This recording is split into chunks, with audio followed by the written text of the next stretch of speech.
Good morning. This is Baden. Another bike from the company Engwe came to me for testing. A bike from the series that has already been on my channel, namely L20. I already tested the Engwe L20 bicycle some time ago, and this is the Engwe L20 3.0 boost version. What is this boost? I will of course explain in a moment. However, as usual, two announcements first. At the beginning, the material was marked as sponsored because this bike was sent to me by the company Engwe, and probably with me after the test it will stay. So to be fair, I'm marking the material as sponsored. That's the first announcement. And the second, if you haven't clicked on subscribe down there below the video, I would be very grateful. And now let's talk a bit about the bike. The title of this video will probably be Almost the Perfect City Bike. And why almost? I will explain that shortly. However, we'll first go to a more secluded place, then I'll show you what we're dealing with. And then we'll take a ride, because as always, the most important thing with bikes is riding, not empty talk. So just a quick bit about the technical specifications. Alright, it will be a bit tighter here, a little less wind. So briefly, what kind of bike is this? As I mentioned, this is the Engwe L20 3.0 Boost. It is yet another variation of the Engwe L20 bikes. I had the regular L20 on tests without any additions. It was a green bike. Here precisely, maybe I'll insert a picture of it. Green, a really nice cargo bike. You could even say it performs perfectly in the city. Then there was the Engwe L20 Boost, the same designation as here, Engwe L20 Boost. Next was Engwe L20C, probably second edition, and right now we have Engwe L20 3.0, and this 3.0 is in two versions. I have the Boost version here. In a moment I'll explain what the Boost and the Engwe L20 Pro are. The Boost has a motor in the rear wheel, a hub type motor. Meanwhile, the Engwe L20 3.0 Pro, gosh, these names are complicated. It supposedly has a central motor by Ananda, so that's how these bikes differ. Of course, also CM. So step by step, what do we have here? As I mentioned, there's a motor in the rear wheel, hub type motor, and the gear drive generates 250 watts of power. The entire drive generates 250 watts of power, and it is limited by the controller. The current provided by the controller allows us to achieve such power, which is fully compliant with Polish road traffic regulations. But we'll talk a bit more about that in a moment. We have hydraulic disc brakes here. They are not branded, although we'll see on the levers. We have 180mm discs. These discs are both 180mm at the back and also at the front. Moving on, we have a really solid kickstand, metal aluminum. New pedals, platforms. We have a pressure sensor here. It's hidden here in the support. There's a sensor here, a tensometric pressure sensor. It is called differently by various people, but in any case there is no paste sensor here, only a tensometer. We have a rear damper, the rear suspension, so the whole rear is on a hinge. There's a rocker arm here, you can see the screws from it, and it's also quite complex here. Such a complicated construction, such a rear swing arm. We have of course a very strong luggage carrier. The luggage carrier of 20 with a load capacity of 25 kilograms. It's safe to put more than those 25 kilograms on it, but that's how the manufacturer has specified its load capacity. What's nice is that all standard panniers fit on the rack, so there's no problem like with the E26 bike, where it was difficult to fit any panniers.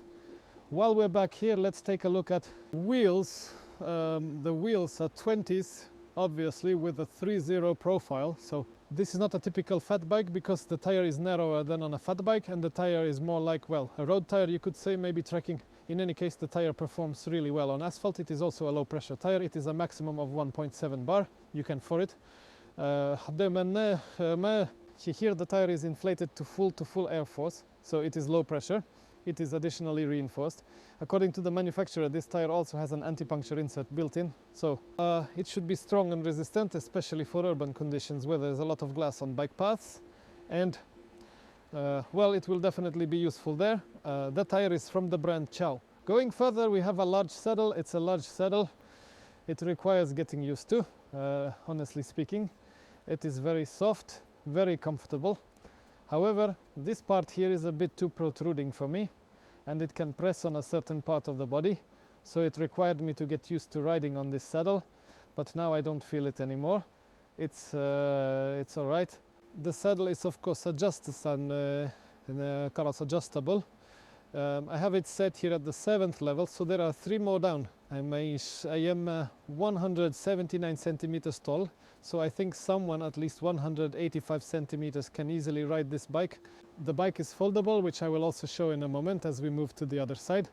Here we have the charging port. The charging port is very interesting. It's triple segmented.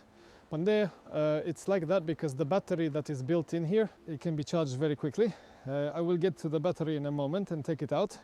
However, included with this bike is an 8 amp charger. This battery, this charger can charge it well in a little more than 2 hours, so it is extremely fast charging. This battery is on 21700 cells, which is really nice. And this battery has a capacity of 14 ampere hours. Moving on, at the front we have a shock absorber. Oh, such a flexor. It has quite a considerable travel. Here we can see where the road dust has left a mark, so it compresses quite a lot and it really reacts very nicely. Quite soft. Of course, you can lock it. It has a lock. You can also adjust its firmness. It also has some kind of, in the front we have a light. The light also comes equipped with a horn and a reflector. The fenders are plastic, very nice. Oh yes, as I mentioned before. 180 is also at the front. Here is the place for mounting a basket. They put some kind of flashy plaque on a piece of aluminum at the front with the Engwe logo. However, this is a place for mounting a basket. An identical spot is on the L20 bike. The one I had on the E26 also has such a mounting place. Well, this is the first bike where they put a kind of plastic, such an aluminum plaque. On the handlebars we have brake levers, as I mentioned. There are hydraulic brakes. We have a screen controller here and we have gear shifters.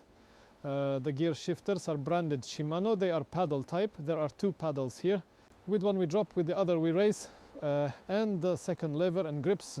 The grips are very nice, comfortable. Probably almost the same as in the E26 if I remember correctly. The analog drive is operated by a 7-speed freewheel Shimano Tourne de Railure, and the front chainring, which has 52 teeth. It's a really large front chainring, which also very nicely affects how this bike rides. You don't pedal like a hamster in a wheel. Here we also see parts of this pressure sensor. It has about 35 Newton meters, something described in my Vice, something like that. I don't know. The bike, as I mentioned, is folding. Here we have the folding mechanism, the frame in half and folding the handlebar. I will show that in a moment. But before that, the battery. For the battery, there are 2 keys. The keys do not need to be present, and it's even recommended that they are not present while riding, so they simply do not fall out. These keys are only used to unlock the battery, to take it out of the frame. The battery can be charged both in the frame through that socket, which I showed you, and it doesn't have to be plugged into the frame on its own. Here we have a closer look at this, the charger connector. Well, it's sort of unusual, very unusual. It's the first time I've encountered them. They are tripart with plus minus here, and there is some communication. The battery, as I mentioned, is 48 volts, 13.5 amp hours, 648 watt hours. The cells are 21700. It's really a decent, large, nice battery, which will ensure really long ranges. And we'll quickly go over the display. Turn on. The bike is turned on with this button and a display appears. The display, as you can see, is colorful. On the display we only have basic information, which we switch with this button with I. Here we have a total distance of 41 kilometers. As you can see, there's the time since turning on, maximum speed since turning on, average speed since turning on the bike, and trip, which means the current distance also since turning on the bike. After entering the hidden menu, which we activate with plus and minus, we have the option to reset the bike's values. From all those trips and settings, we have the option to choose whether it should be kilometers per hour or miles per hour. We have the option to set the display brightness and to set a password, just so no one, if the password is not entered, the bike won't move. And that is everything available in the menu. While we're on the subject of this display and this menu here, and here comes the first, for me, the biggest drawback of this bike, namely that this marvel here cannot be unlocked in any way. For some time now, the company Engwe has been moving towards full compliance with the regulations in the European Union. which means the bike's drive cannot exceed 250 watts and the pedal assistance cannot exceed 250 watts, and the assistance must cut off at a speed of 25 kilometers per hour, and that's how it is now. Unfortunately, I will say this very unfortunately, here it is. So at this speed the drive cuts off. As for the power is also limited to 250 watts, and here comes this boost. And this is the boost. This is the button I haven't shown you before. It is located here under the control handle, and this button causes it to provide us while we pedal. It's important that you have to pedal.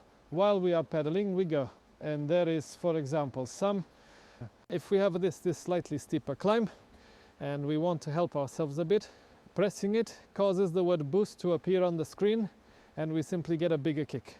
Simply the amount of current supplied by the controller temporarily increases. Just the torque increases, and thanks to that we climb hills really efficiently. It works great. I hope to show this soon when we ride this bike. However, that's the only thing we can achieve here. It's not possible to unlock this bike. The only option is, unfortunately, to replace the controller and the display. Just remove what's currently there and install something else that won't have those limitations. Honestly, it's worth doing because the bike is really great. If of course someone won't be satisfied with such a speed of those 205 kilometers per hour, at which the drive will be cut off, means the assistance is cut off. I missed that, so I would probably do it. If I wanted to ride this bike longer, I would definitely replace this controller with something else and add a bit of fun, just a bit of fun from owning this bike. I just wanted to show you quickly how awesomely it's done. I mean, you can really feel the quality here. The welding, painting, the entire construction of this bicycle is really done excellently. This bike, I already said it with the E26. I considered that one to be an adult bike. Fortunately, that one could be unlocked. It was big, huge and heavy. This one is a bit smaller, more compact. However, this one is probably made even better. Even more quality than the Engwe E26 bike. You can see that Engwe is it moves towards quality, and it really moves towards quality because this bike is impressive in terms of workmanship, how it's all fitted, how it's welded, how it's well painted. The design is also, I think, really cool and original too. Well, this bike really makes an impression. Just quickly how it folds. Here we have a lever for folding the handlebar. The handlebar goes here down. So we have the handlebar folded this way, and with this here latch we unlock it, and after unlocking we simply break this bike in half with the knee. Okay, I don't want to dirty it here because it's terribly dirty. However, as you can see, this is how the bike folds. Underneath it has the stand, like a kickstand. You can see it there. Thanks to it, it can simply stand on its own, and of course we can lower the seat and we get a kind of well, maybe not super compact, but still. If we have little space somewhere in the basement, garage, or even want to put it in a car, this bike can definitely be folded and stored or transported this way. Alright, I think that's enough of my talking. Let's go for a ride. I'll tell you a bit about how it rides. Oh, where is it? There. Because it really rides great and done. You can see, why can't it be unlocked? I don't get it. But oh well, let's go. Alright, but as I said, let's go for a little ride. The bike is, as I said, typically a city bike. However, these wide tires, even though they are not typical fat bikes, are more of an intermediate state between an off-road tire and a fat bike tire. They really perform well on sandy terrains like we are riding now. Yeah, or on gravel roads. It's really fun to ride. I have them pumped quite hard for the road since I've been riding this bike recently.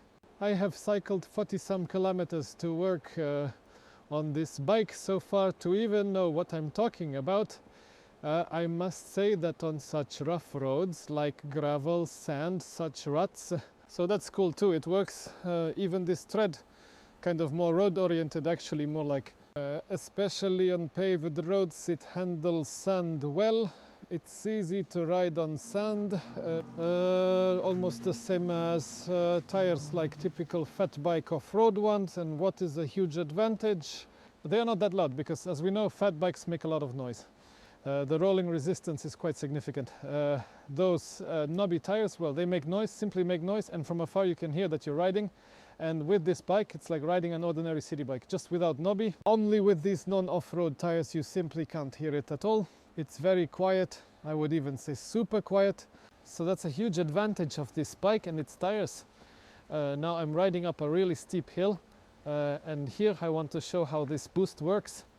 Right now I have the 5th level of assistance and the 7th gear at the back. So we're at full at the back. And now I'm going up this hill, and it's huge and it's steep, as you can see. Well, it's going quite sluggishly, but it is moving.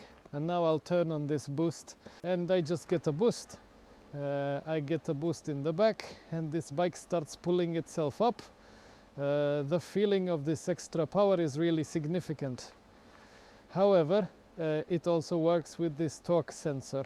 So the harder we press, even without this boost right now, the harder we press, the more energetically we climb this hill. Not like not putting in a super amount of effort, but nevertheless, you need to press harder.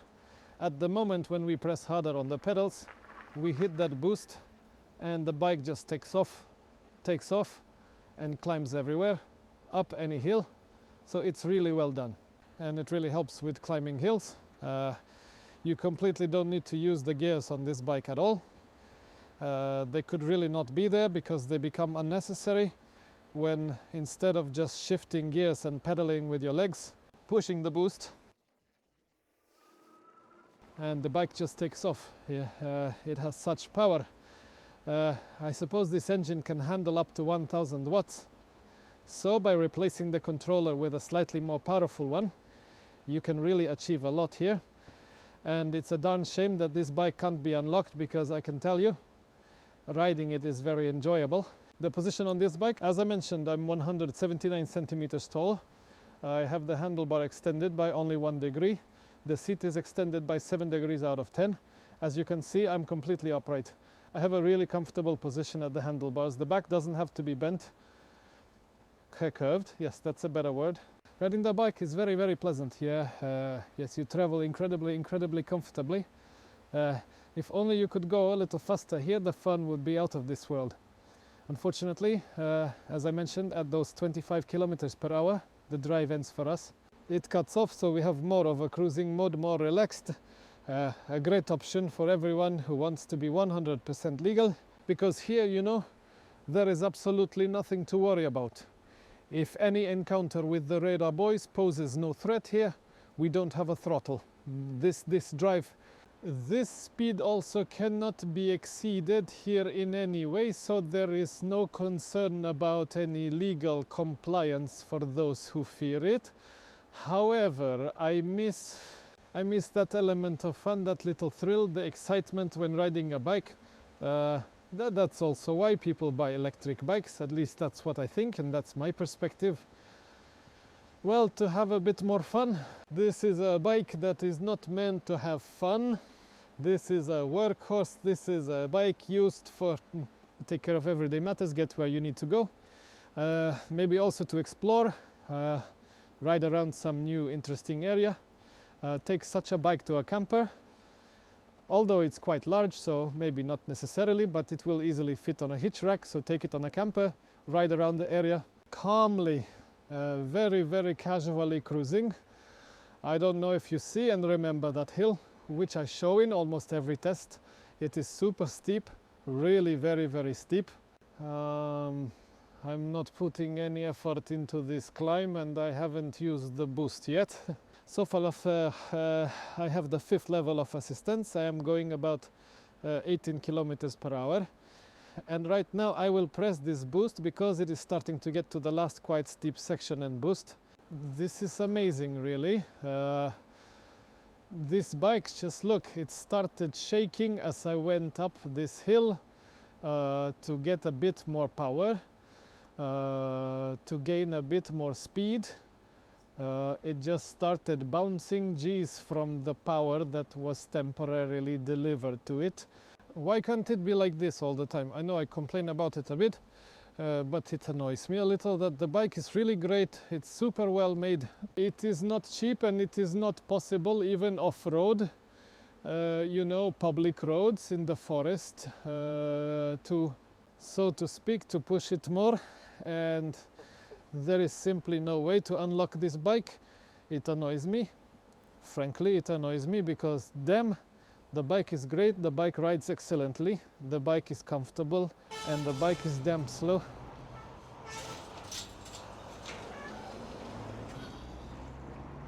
However, just so I'm not only complaining, these Engwe bikes from each model, from model to model, are simply getting better.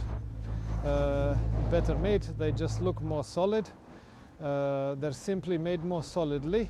The quality of workmanship, the quality of welds, the quality of all the additional equipment that is included here.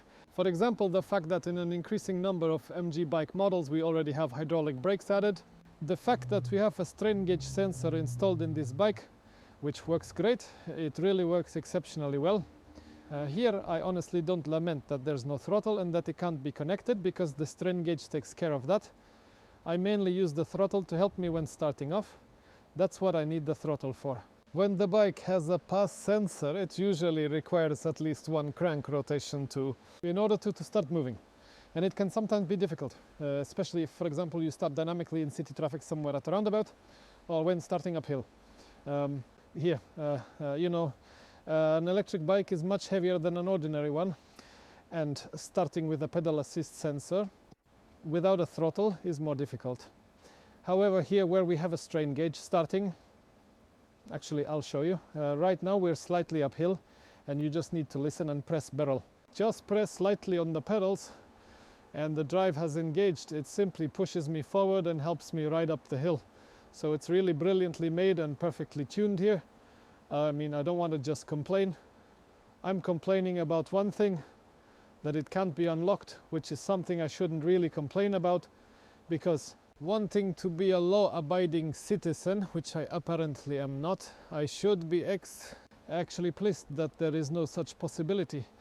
Well, but I say you buy a bike not just to move from point A to point B, but also to have some fun with it.